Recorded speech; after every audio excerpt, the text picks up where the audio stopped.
transformational festival that lasts 5 days on a weekend in July. This particular year, it was held in Temecula and it was around 109 degrees each day, roasting. Before this festival, I had spent a lot of my life just working and building my way up a corporate ladder, and I had virtually given up on school and dreams and aspirations and just kind of succumbed to what I thought was the American dream.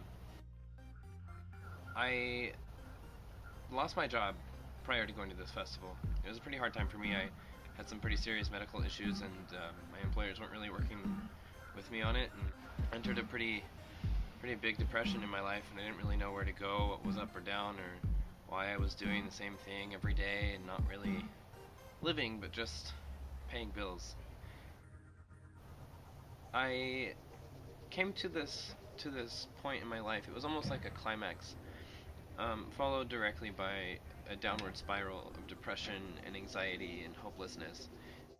A friend of mine, after about living on a month of almost no money and struggling really hard to find a different job, had told me about this festival and offered to buy me a ticket, seeing that I was in this place. And they told me this festival was a transformational festival. I didn't really know what that meant at the time. I thought a festival was something that you would go from a stage to a stage and dance and get really drunk and party really hard, and that's all I had ever really thought about it. I can't really explain to you what it was like to see all of the artwork and to meet all of these people with dreams and beauty in their heart. I noticed throughout the day, each day, that there were people playing with props, and props meaning anything from hoops to stabs or staves, to poi, or to, fire toys and LED toys and things that I'd never even seen before. And some of them I thought were just honestly wizardry. I didn't really understand what I was looking at. I witnessed a man, maybe as soon as the sun had gone down the first day, playing with what looked like two balls flying through the air, and this guy blew me away. The way that he handled his props was astounding. It was optical illusion followed by optical illusion followed by optical illusion, and it blew my mind. It was art. What I was looking at was art. I couldn't quite grasp how it worked. And so I asked him, what are those? He says, oh, they're poi. Poi are a traditional Maori tool that was once considered a ritualistic thing. You may have seen them on fire on two strings. Watching this guy spin poi totally changed my life. Something in me just clicked, and I wanted to know everything about it. I didn't know what they were. I've never seen anything like this before in my life. So when I walked up to this guy, I asked him, can I play with those? He says, sure, and I'll teach you a trick.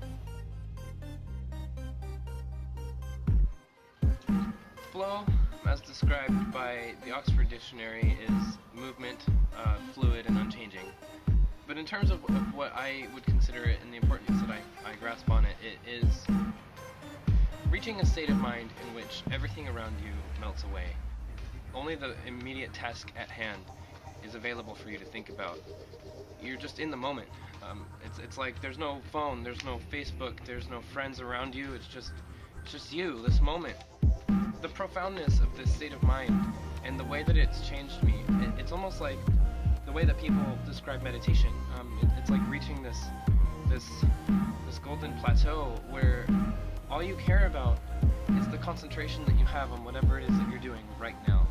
And it really brings you back to allow you to explore your mind in a way that you almost forget what you're doing entirely. Flow has completely changed the way that I view the world around me. I absolutely notice so many more details on a constant basis that I see and notice other people just walking right past. And to some extent, it allows me to get a different perspective. It definitely puts you into the moment, right? It's hard to worry about your day when you're worried about hitting yourself in the balls. You don't have to worry about anything. You're in the moment. It's good. Flow is the state of mind you enter when you lose yourself in whatever activity you're doing. It can translate to anything that you really have a passion for. So musicians, movement artists, dancers, even like engineers and mathematicians can get lost in their work and just do it without thinking about it. It's called the zone or a nirvana. You know, you just totally just all into it. You know, you're just getting the whole. It's like you're not playing the instrument. It's like you're the instrument and the universe is playing you. It's some kung fu stuff. I don't know. It's just you're just in there and you don't feel it. You're just flowing. Nothing can stop you.